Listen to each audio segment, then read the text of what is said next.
Test. Is that working? Hey, perfect. Thanks, guys, everyone. So this was a little technical issue we faced with the Beamer. So for the ones who have a presentation with a Mac, I would really take the time to test it.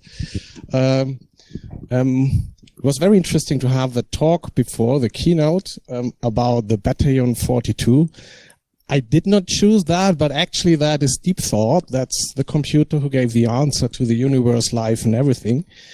So it's more a coincidence. And I wanted to talk about how we've built one of the most secure media companies in the world. So this is a quite bold statement, but I still believe that's the case. So afterwards you can roast me if that's the case or not. So don't hesitate, ask questions as much as you can.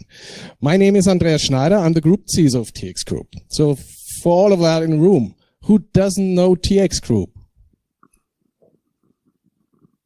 Are you from Switzerland? Yeah? Okay. So, TX Group. TX Group was founded somewhere 1890 around. It was the Tagesanzeiger. So Tagesanzeiger, that's in 1893, the Tagesanzeiger was founded and the first newspaper in Zurich was printed. Somewhere outside of Zurich, today it's more or less the Zurich city center. And that's where we came from. So it's a media company, a newspaper company, but it no longer is. So now yeah, it's working. Fantastic. Just need some time for the Wi-Fi. So today we are a multi-brand company. So most of the newspaper in Switzerland belong to our group. So whatever you read, you most likely read something from our brands, but we have a lot of other things. So there is up there, you will see that the SMG, for example. So whether you buy something on Riccardo, Tutti, if you go to Car For You, if you look for a flat on Homegate, you will end up at TX Group. If you have, for example, that new neon-free app for banking, it's more or less also part of us. If you look for a job, it's jobs.ch is also part of our group. So we have an ecosystem of many, many brands, many digital companies. If you make an appointment via Doodle, if you watch TV with Satu, it's also TX Group. So it's no longer a media company. Still, we call it like that, but we are not. So what I will talk about are a couple of principles that we apply to make everything more secure. The one is the Thanos principle, not Google Anthos, it's Thanos. For those who are not in Marvel things, I will explain what this means. Very important, we love pictures. And then there is the Grogu principle. It doesn't apply anywhere, but we just love Grogu. We really love him. But we love the cloud. That's more important. So we are a cloud company, and I will explain what that meant for security. And Groot. So Groot is also important. And the crucial thing, if you go to the cloud, is we love code. Everything as code. Today, even you can do security policies as code. So code is one of the most important things that changes everything, especially infrastructure as code. It's a fantastic thing. So let's start right away. I know for those in the back, it's super small. On the upper left side, there is 2015, and this is how the security stack looked like in 2015. Even if I click, there is nothing. So you could type in the easiest password you could remember, even shorter than every other system in the world, it was accepted. So there was no security at all. There was no real security organization, but the company applied the Thanos principle. So Thanos is the one, the evil guy, snipping with his infinity stone things and removed half of the universe's population to solve most of the problems. Our company did the same, not with the security in mind, but we went to the G Suite instead of Microsoft. So we abandoned Microsoft Office, and with that we got rid of 50% of all security problems we had, even if we didn't know that we have them at that time. So that was a bold move, and it helps us today as well. So, and it makes it very hard for pen testers to, for example, do phishing, because it's just not working like that. It's often very difficult. So the Thanos principle can be applied also to other things, Like, do you want to use the Adobe Reader or something else? You can look which technologies are attacked most often and just choose an alternative.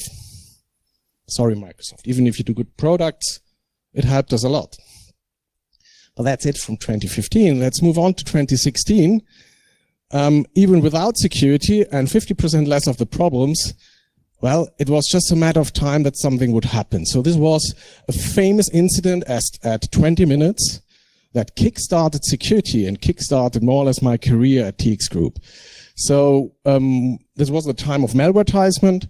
So malware was distributed for everyone who visited 20minutes.ch. And we reach about 80% of the Swiss population per week. Even if I know that no one would say I would ever read 20 minutes, 80% will do that. And then they removed the malvertisement, and then it appeared up again. So I was in another company and we were blocking 20 minutes. So this was a huge damage, and the management was like running in circles. Oh my God, please solve that issue best in 1 week or 2 weeks, and then let's forget about it. And as everyone knows, that's not working.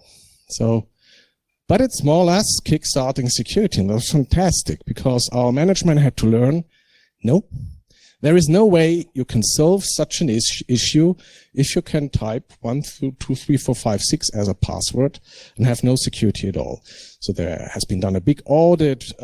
They found out terrible things like you can imagine.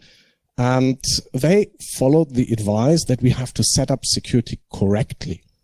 So really correctly. So not reporting to a CIO, CTO. Do it right and really do it right. Give the competences a budget. But this takes time. So I was not there yet. So there were the first initiatives like doing password policies.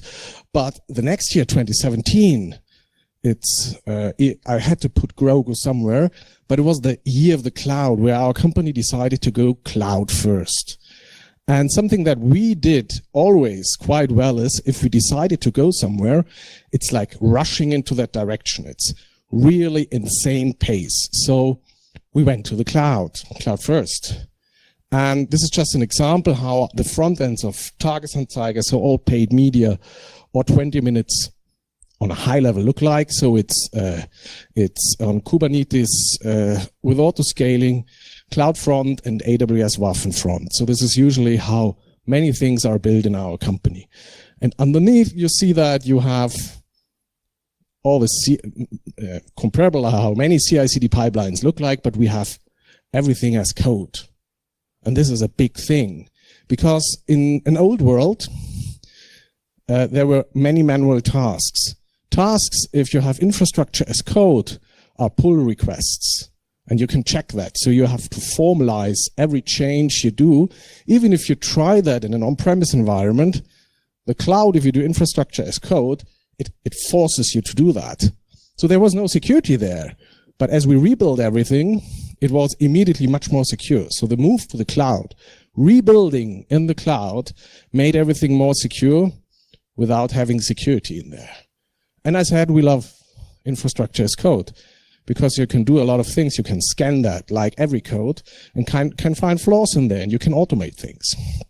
So, but it's not just the front ends. There was also the back ends. Everyone was like, ooh, let's go to the cloud. It's such a fantastic thing. Even if you go to HomeGate, they said, these IT guys, they do containers.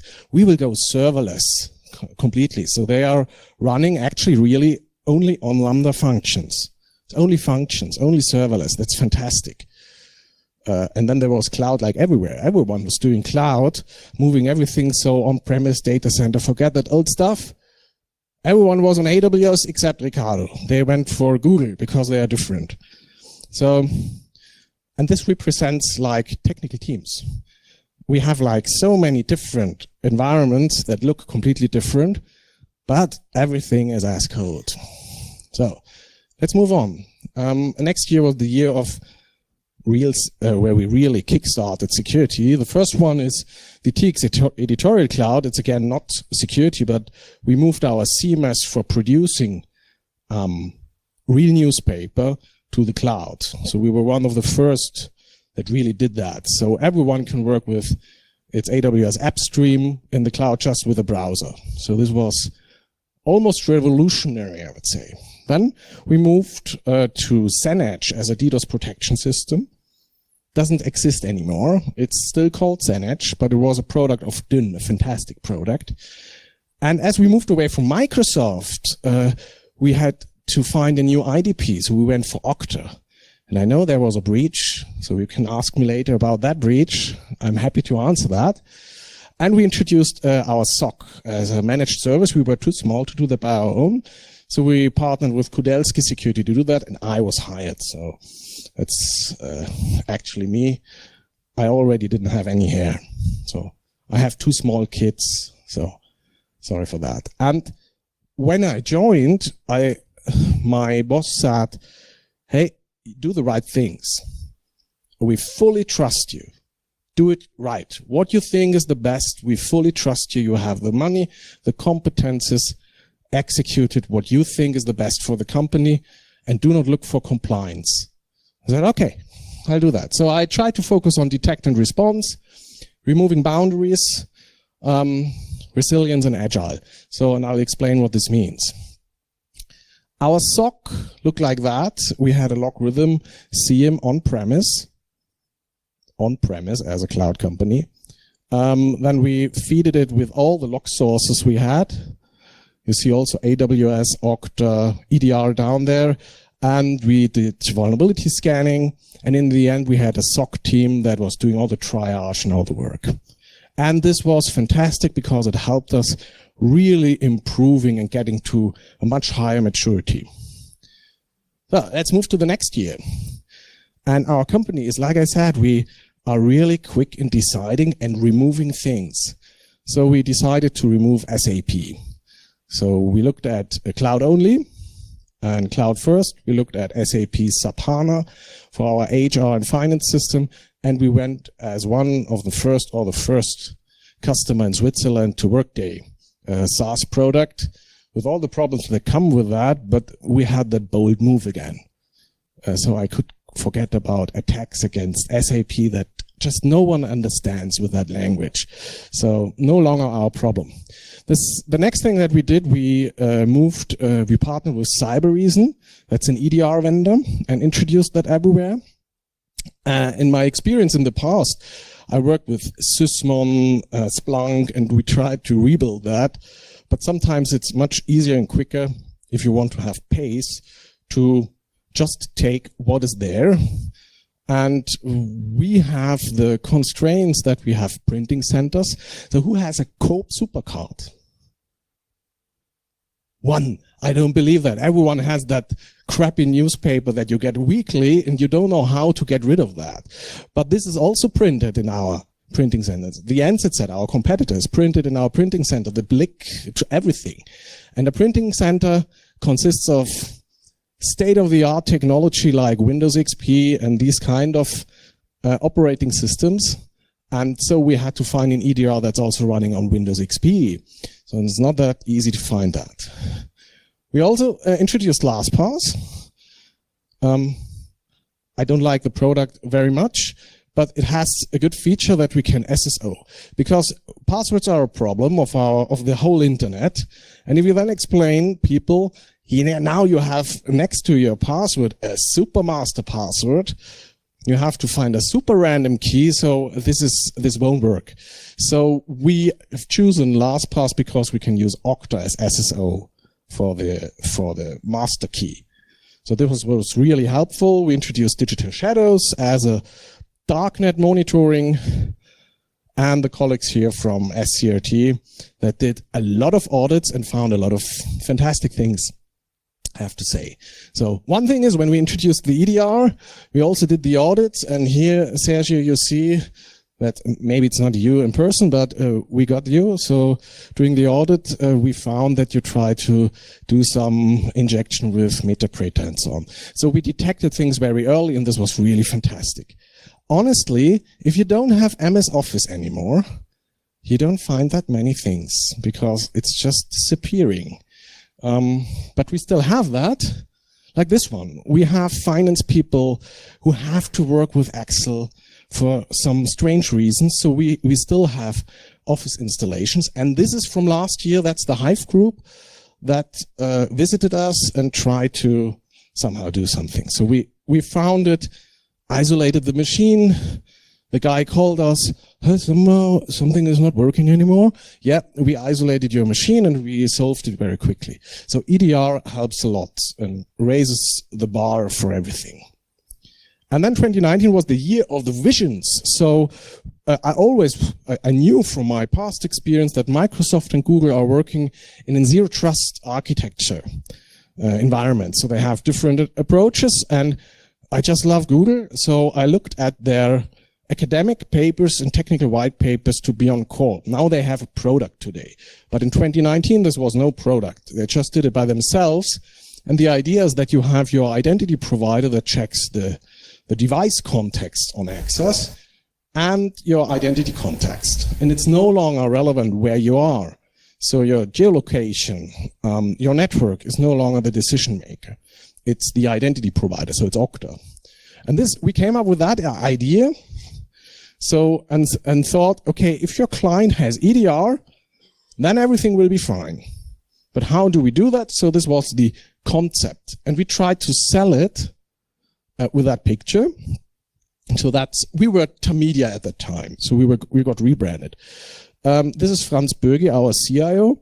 And the idea was everyone loves astronauts. There's just no one who hates astronauts. So everyone loves astronauts. And it should show that you should be able to work anywhere, at any time, with any device in a secure manner, even in space.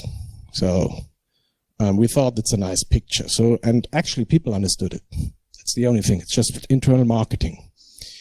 And the next thing we were starting on was shifting left security. So bringing security to the left side, but especially to the developers. So you have different names for that: AppSec, DevSecOps, how you name that, push left. We called it shift left. Today it's in our strategy and just called product security. Very boring, but product security is better understood by the board. So we work together with many different teams to build up a DevSecOps principles and way of working. So, and then there was 2020. Who knows that logo? What is it? TechCrunch, yeah. So I thought it was the beginning of 2020 that we bought TechCrunch. I thought, that's amazing. That's the company I want to work with. Then I thought, oh, maybe they bought us. But actually, no, we just got rebranded like that. And when I initially saw that, I thought, oh, it's looking like that. No, it's not. But it's an amazing work of the creativity company we had. It actually looks like TechCrunch, but we were rebranded. No longer like Tamedia, the newspaper, and they really wanted to say we are a tech company. If you find irony that I like the logo, we can keep it here, but it's our new logo. But with the logo, a lot of changes came. So we really said we will be tech-driven. So this is a strong message because we said we will also go cloud-only. And with a cloud approach without Microsoft, we had to find a way with our SOC. How do we do that? We wanted to have that in the cloud. So we decided to not continue working with Kudelski and do XDR, the buzzword of the universe. But we actually run XDR, and I will explain shortly what this is. Then we started really having a proof beyond corp. That's that BC logo. We sadly for SCIT, we shifted more doing continuous audits and crowdsourced audits with Detectify and BugCrowd, so we do bug bounty programs. And then we had a 32-day DDoS attack while I had a little newborn son at home, and this was one of the most amazing experiences in my life, I have to say. So this was fantastic. So let's dive in. I'll skip the first one. This is the Wrist House. We have a development team in Belgrade that also develops security tools for us. I'll skip that. So this is for those who has anybody ever worked with Gartner? Yeah. So I copied the hype cycle of Gartner, but they always look the same. But if you look at XDR, in the beginning you think it will solve everything. So even your personal problems at home will be solved. Then you realize, no, it doesn't work at all. Nothing works. And today we are somewhere here. So it's the realistic phase what XDR really can do. But what we do is we have it cloud driven and cloud only. You could say some kind of modern CM in the cloud. And we have connected most of our log sources. So from the last on-prem firewalls we have, but mostly AWS, Google Workspace, Okta. That's good. If Okta is breached, it's good to have some kind of monitoring there. And the EDR. And we can cross-correlate. That's the magic. So if we find something like the Hive group is coming by, we can find out the whole story. So did it come from an email? And who else received the email? So we can semi-automate a lot of our playbooks that we had. That's XDR. That's the official draft for official blueprint for Beyond Corp, how we do that. And there's a little element added, that's the mobile device management. So we migrate all the clients from domain joined to mobile device managed. That makes lateral movement really hard for hackers if there is no domain anymore. The second thing is we still have a network, even if it's not there, but you have a client access. But we activated device isolation in the client network, so peer-to-peer communication is no longer possible. So if you have a compromised client in our network, it can't access someone else in the network. There's only north-south communication possible. So we implemented all of that, and Okta is the decision maker.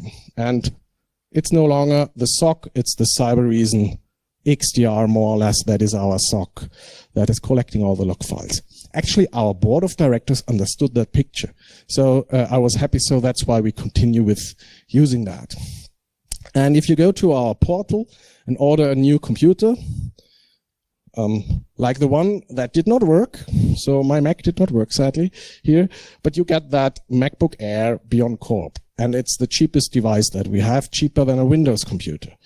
So, but you get all these Beyond Corp devices in our store. You can ship them home, you unbox them, they are pre-joined, EDR is deployed, and you're ready to go. So this means it's no longer a traditional client engineering work. So the big challenge is not the technical part. The big challenge is you have workplace engineers who suddenly have to work in a completely different way. So this is the big change that we did.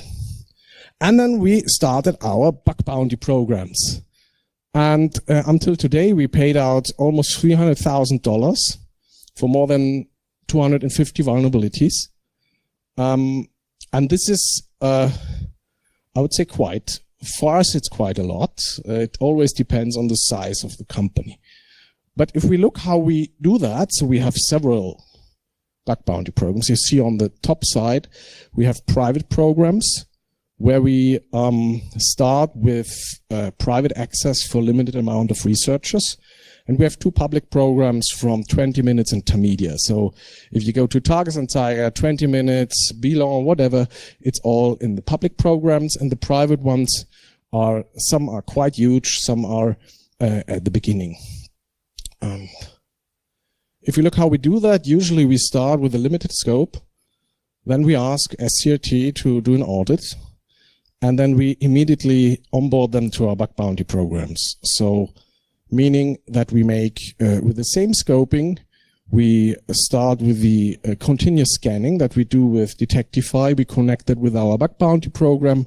And then we start with 25 researchers, then double the researchers after a month, double the researchers, until we have like 500 researchers. Then we change it to it's called joinable program. It's semi-public. So researchers can join it, but they don't see that this is 20 minutes. And we can make some limitations that researchers really need to have credibility and so on. And afterwards we go public. Sometimes we increase the rewards before, sometimes afterwards. This really depends. So this is what we do. And I mentioned Detectify, so we have a crowdsourced web scanning. And with that, we scan that continuously, so all the time. Every time a vulnerability is found, it triggers a webhook that triggers a Lambda function. The finding is collected and pushed to the corresponding bug bounty program. The good thing is that if someone finds a path traversal vulnerability and it has been already found by Detectify, we don't have to pay for it. It's a duplicate. So we get rid of the low-hanging fruits and we don't have to pay out low-hanging fruits. Otherwise, the worst thing is if you have to pay it twice. If a researcher finds that and then you find it in your scanning, you think, screw it, I have to pay him out, and it's worthless that we scan it. So that's how we implemented it. Quite simple. And then the best finding we ever had was that one. So what is that? I can hear the whispering, so it's looks a little bit like there's a script in there. Yeah, there's some script thing in there. That is changed. I changed that, so you don't see the URL. So this is script code, so it's cross-site scripting more or less. But it's just within the user agent. So, but with that, the researcher could do that, get that. What's that? For the more techie people, looks a little bit like cookie information. And this happened at the end of the year. It's quite small, but the researcher crafted that user agent and just tried it out. It did not work. He didn't get a response. But we had a DDoS attack. So we are in the middle of sleepless nights. I was looking really terrible. And we were looking at the log files to find out patterns from the attackers and adjust our DDoS rate limiting and everything. And we asked our vendor, please help us do the same. We wanted to be sure that we don't miss anything.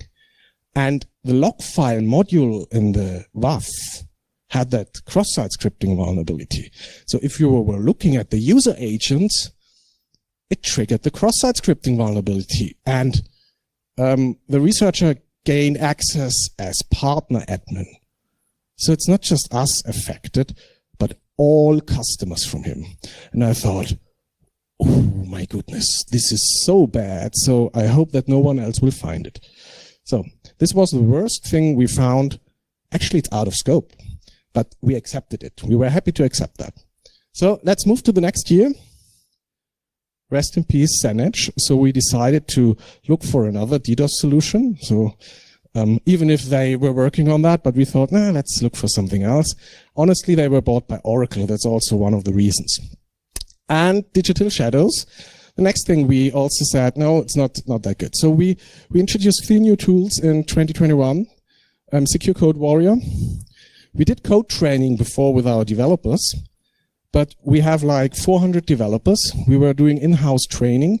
You could train 10 to 12 developers for 2 days, and this was just not scaling. The only thing that was scaling was my budget, but it really did not help. And then you have developers, you make training for JavaScript, and they say, yeah, but we do everything in Go, and the next one comes, we do everything in Ruby, and you think, yeah, it's not relevant enough for them. Even if they all said, the training is good, it should be relevant in their language. So that's where Secure Code Warrior comes in. Cloudflare, DDoS, quite good. So we replaced it and we introduced Lacework, cloud native security. So let's look at our code training. So when we bought that, it's a SaaS training platform, fantastic. We showed it to the CTOs of all these AWS teams, like a room like full of that, of people, CTOs, and all said, that's fantastic. We have no time for that.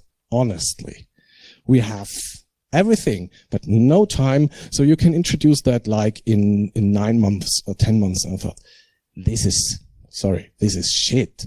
We have to train people. So we came up, and that was last October. This is the Security Awareness Month usually. So we said, okay, we pay out 5,000 per vulnerability in the 20 minutes program. So let's partner with a charity organization. And within that month, for every hour that a developer is on the platform and trains, I will plant a tree. So somewhere in Borneo, so that the orangutans have a good life. And this worked quite well. And then we have a famous TX conference, a tech conference every year. And we started that Hack the Future tournament. So you can do tournaments within that so they can compete to each other. And the first 10 could win an Oculus Quest 2. Oculus Quest 2, so these metaverse, even if I'm not a Facebook guy, but these things are quite good. And one costs around 480 Swiss francs on Galaxus. So if you buy 10, it's less than 5,000. It's less than one vulnerability we pay out to some random person wherever in the world. So we thought that's a good thing. We did that. So there's Groot. Groot is representing the tree. So we did first the campaign. And even if no one had time at all, they were training, so almost 300 hours in total. This is quite good. We did not onboard all the developers, just a couple of them. But the interesting thing is the statistics. So people do that on Friday, wherever. They do that on the weekend. And no one had to pay them to do that on the weekend. That's fantastic. And we came up to 180. And then we did the tournament. And then people were going crazy and trying to compete to each other without enforcing anything. So this was a fantastic learning. So you can encourage people doing that.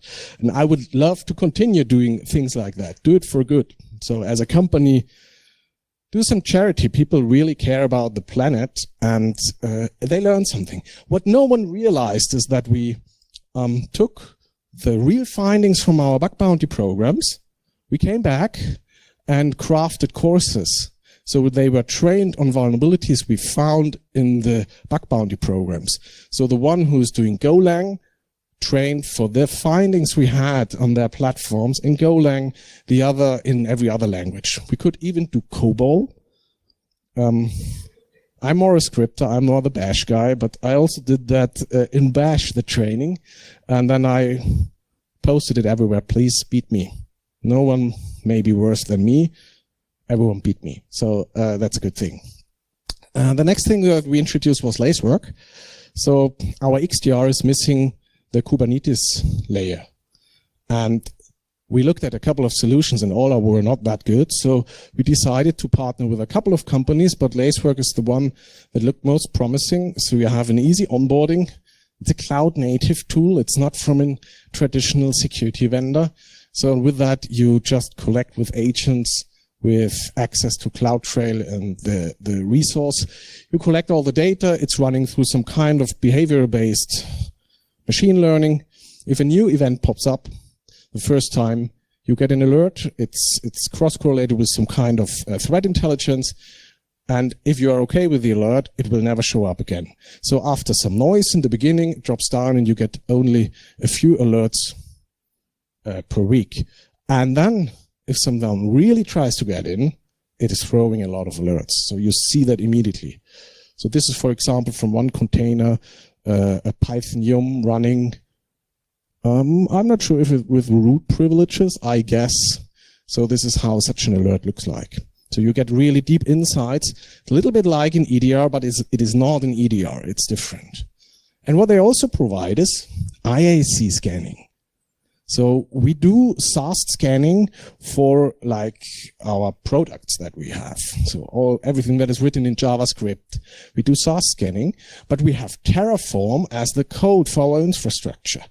So, and what they do is they scan the Terraform code and they have like a little GitHub bot or GitLab bot running, like DependerBot for those who know that. So as soon as something is found, it just raises a pull request automatically. So you have automatic scanning of your infrastructure code and it asks for remediating it. So the DevSecOps, also the DevOps team, they don't know that they do DevSecOps actually, but they do.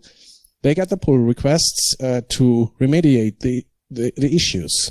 And that's the beauty about infrastructure as code. If you have code, you can scan it, you can run patterns, and that's fantastic. I love that. So now we are at this year. So it's getting a little bit thin. The first thing was sign it with FastPass. We still struggle. You've seen that before. I have to enter a password. I hate it. It's still working. passwords are the evil thing of the internet. So with FastPass, you can get rid of that. If you have a device that is managed by our mobile device management, that has EDR on it, I trust it. But you have to do something additionally, like an MFA, like a touch or something, biometrics. But the password is not adding any value at all. So we decided that we move to Okta FastPass. I know Okta has been breached, so let's talk about that in a minute. But you can do passwordless sign in. So if we look at that, that's how it looks. If you go to that FastPass, I even don't enter the username anymore. It recognizes my device. If I go to Google, wherever I go and have to authenticate, it's only Okta Verify that is opened. So I have to do my fingerprint. That's easier for the people. And if you do any phishing attack, people are confused because they don't know their password. So that's a good thing. Even if it might have some other flaws, but not being able to do any phishing at all anymore really helps a lot. So, okay, let's move to Lightspin. Lightspin is an Israeli startup, very early stage, but really worth looking at it. So what this is doing, it's more scanning your AWS or Google infrastructure or Azure infrastructure, and then it maps attack paths on it. So what might happen? Here, it's an AWS key. If you are in the cloud, you find out that keys and roles and identities are the new thing. So it finds that there, if someone is able to attack that AWS key and gets access to that, there's that GitHub runner account that somewhere behind it has administrator access. So these are new type of attack paths. And what it allows is then it uses guardrails and gives you the Terraform code, again code, how to remediate it. So it's semi-automated. So it's not like the developers use that, but they copy that, they read that, they understand the code, put it in their IAC, run it, and then it's fixed. That's the beauty of infrastructure as code. You could also take the IAM policy directly. So with that, we already found a couple of things. So this is fantastic. And the third thing that we do, it's a startup even more early. It's called Resonate, where we have a design partnership. They are only doing identity. So they try to find risks with identities, cloud identities. It's very important. So what they do is they scan, for example, your CloudTrail, your identities. They see, for example, it's also working with Okta. Let's say Andreas Schneider. He has like asterisk privileges, but he only uses ABC. So it recommends to reduce the privileges to ABC. The user will have no impact with that because he's only using ABC, not asterisks. So it's finding over-permissive privileges, cross-correlating that with threat intelligence, but the idea is really to reduce the attack vector that someone could misuse AWS keys. And this is something what we see a lot, that this is the upcoming thing, trying to abuse cloud identities. So it's quite cool what they do. But they are very early stage, so we built the product together with them. And that's almost it. So if we look back, we still work with a lot of other startups. So I really recommend work with startups. There's a fantastic community out there. I wanted to show you that graph. This is the amount of incidents we had since 2016.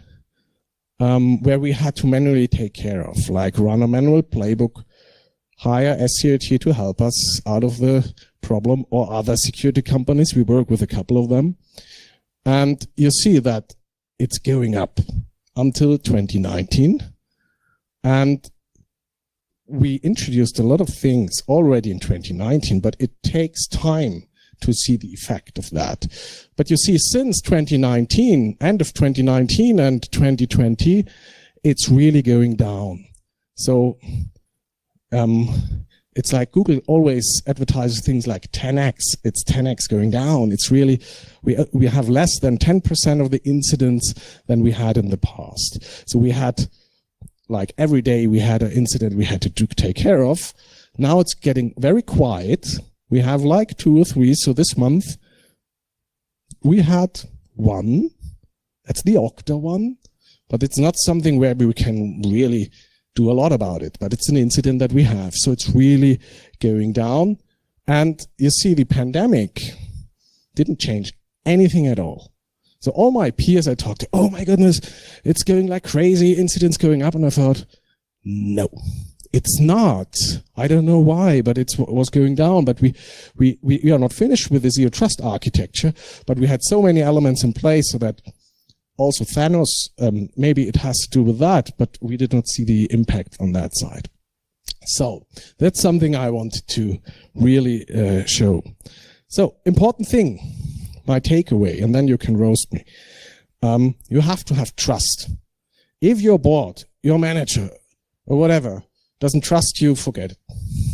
Then it will not work. Wait for that 20-minute incident, then they will trust you.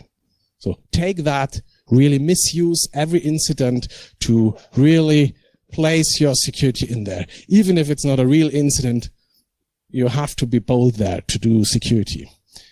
Grogu and the cloud. So I did not believe it. I have a banking background, and I was always like these agile thing and so on. I don't know the cloud. Honestly, it's so fantastic. It speeds up everything, even if you have to rethink a couple of elements of security. One thing is SaaSify your security stack.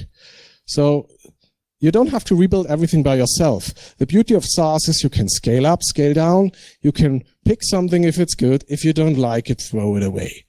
That's what's good about the SaaSify and your mindset. It's all up there. So you have to really rethink what is good and don't look what others do. Everyone usually knows what would be the right thing. So if it's Thanos and getting rid of, I don't know, Microsoft, then that's a way to go. And then it's a question of waiting for the right incident to propose maybe that problem. Thanos, like I said, zero trust is so cool. Everyone is talking about that. Even the ones who have absolutely no idea what zero trust really is. But there are good papers from the NIST. Take a look at that, what zero trust is, what Google is doing. Also Microsoft is doing a lot, very good work on that. So look at that and go to zero trust. That's a really important step. And my last one is work with security startups. What we learned is that if you wait for Beyond Corp from the big companies like Google to have the product ready for you, it takes years, and then it takes years for you to implement that. But there are already so many fantastic vendors out there. So we work a lot with Israeli security companies because they have really top-notch people. Most come from the intelligence agencies, but they are really good. They create defending tools. They are not perfect, but they will go an extra mile. However small you are, they will go the extra mile for you to build a product that fits perfectly into your ecosystem. And if you go to the large ones, they might even don't know where you are. Sweden, Switzerland, all the same. So they might more see you as a number. The small ones see you as a partner. So, and now you can challenge me, ask questions. I'm not a Twitter guy, sorry. So I'm almost only active on LinkedIn. And that's the LinkedIn QR code. You may scan that or not. So, but always happy to discuss that also afterwards. And sorry for the problems in the beginning. So, just happens. So, questions? Yeah. So please, first of all, give a round of applause to Andreas for sharing.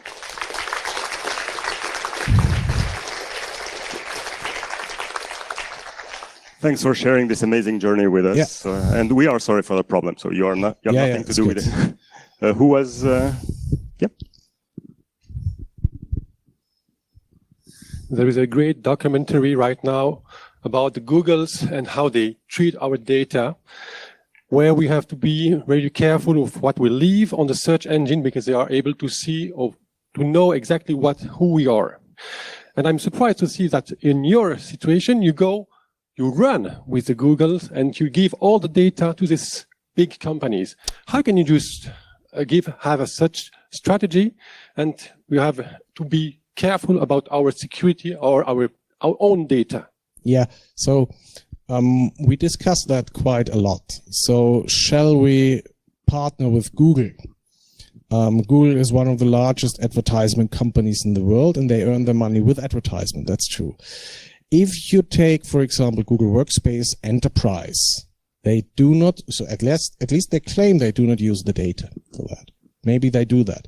But honestly, it's like the decision if I go with a Sysmon, Splunk and rebuild it by myself, or do I trust a vendor? I have no idea if Cybereason is maybe taking that data, is doing some intelligence over it. But it's more speed is more relevant for us. So the threat outside. So if you take the news part of our company, so we have investigative journalists there. So they do investigations about Russia, Ukraine. That's quite relevant right now. About the NSA, about the Mossad, about extremists in Switzerland. So they are threatened all the time. So losing data to Google is okay for us. That's actually really the take. We accept that, but we prefer the speed and the protection we get on the other hand. But yeah, it's an accepted risk. Yep, we had a question here. Thank you very much for this very interesting talk. We've been in touch in 2015 when everything started. I got two questions. One is, how do the 179 trees compare to the 20 minutes papers which are thrown away in the evening? And the more serious question, what is your process for picking all your solutions? So I've seen lots of new names, some names known to me, Workday, Okta, Cybereason. So why them? Why not others? What is your process to decide this startup but not that startup? That's a fantastic question. So it's difficult to answer. So if we look at Workday, we really do traditional RFPs. So, but we are not, as a company, Tamedia has a history of doing really hard decisions. If we find out, well, we don't need that 50 journalists anymore, we just fire them. That's a brutal reality. So it's if you are in the private sector, you have to survive. And the numbers, honestly, they're not going up. We are not a hockey stick company. The company tries to survive, so money is everything. So there are brutal decisions that are being made. And one thing no one can afford is that it would become too expensive. Then it doesn't work anymore. And the second thing is that we could get hacked. So it's really like we do bold decisions, like doing Workday. Workday was cheaper and the better product at the time. If you go to security companies, I don't know why, but I have a strong network to a lot of startups. It's more a community so that people know each other. It's especially in the Israeli startup ecosystem. There are so many. If you know one person there, everyone knows everyone. So it's often out of recommendations. We look at that, or I ask someone whom I trust and ask, hey, do you have anything? So for example, we look at a company called Sternum right now. Not sure if we will work together, but they have a new technology for IoT security. We need that in our printing centers. You can't install anything on a printing machine. So we need something else. And they come up with some good technology there. And it's more or less not that I am looking out for these, but they come to us, the startups, as they know we work together with startups. So when we started once working with a startup, all the other startups came to us and showed what they are doing. And upon that, we usually then look for that. But there is no real formal process for that. I have to admit that. So it's a no. Yeah. Thank you. Because honestly, if we would do a formal process, we would look at how many customers do you have? Sorry, you're out. And sometimes it's like, yeah, we have like 2 design partners, we have no customers. And then for me, it's like, yeah, but we get a better discount. And that's good. So let's take a look at that. So, and I can do that. I'm sorry, we are going to have to end it here. So thank you very much, Andreas. And if you have further questions, so don't hesitate to grab Andreas at the coffee machine and ask him about Okta. Thank you. Yeah, ask me about Okta.